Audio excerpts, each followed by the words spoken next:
This is Carl with the three things I'm watching for Tuesday, January the 13th. Post WASD Day, and boy, we all got hangovers from that one. I'm not going to dissect the entire report. I'm not going to go through all the numbers. I'm just going to point out what jumped out at me, and obviously it was in the corn complex. And first of all, I start out by I have never been, a naysayer. I've always stood by the USDA in their data and their methodology and what they've done. And truth be told, they have in the past better resources than anybody in the marketplace. They had better data. They could gain more data. I do not think that's true anymore. I don't believe the USDA is giving us accurate information, and it's not just because of the corn number yesterday. It's been leading up to this, and as we see more and more data from the USDA, the less belief I put into them. Between budget cuts, staffing cuts, and, using surveys that, when you're getting down to 40% response rates, you cannot tell me that you are getting an accurate representation. I don't give a shit. You're not. You're getting less than half. Um, you can't tell me that. And it's not just that, it's, the data coming out, this finding more acres nonstop is almost to the point where it's becoming laughable. Since May, since the May WASDE report, we have found 3.5 million planted acres and 4 million harvested acres. 1.3 million of those harvested acres came yesterday. One of the big factors was, well, we didn't cut as much silage because the beef herd is smaller. Well, the dairy herd is 211,000 head larger. So I'm not saying that the beef herd isn't smaller. We know that, but I think you're throwing shit at the wall just to see if it sticks there, and it's not anymore. Big picture though, I'm off my USDA rant now. Thank you for listening. Hopefully you're still here. The corn number yesterday, yeah, it was not friendly. It was surprising. It's questionable, and you can't point fingers because pretty much nobody thought we would see that coming at us.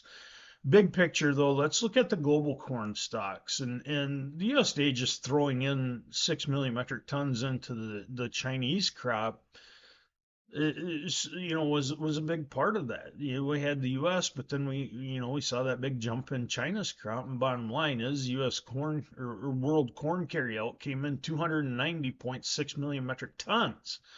While that was up 10 million metric tons from the prior month, still about 5 million metric tons less than what we had last year, and almost 15 million metric tons less than in the 23-24 marketing year. The thing that really shocks me about the whole corn market, and then we're going to move on, is with all the bearish data the USDA threw out, they still raised the average cash price by 10 cents a bushel.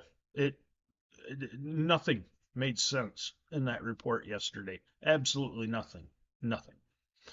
Moving on, number two, looking at crude oil. Starting to hear a lot more concerns out of the big oil drillers about profitability.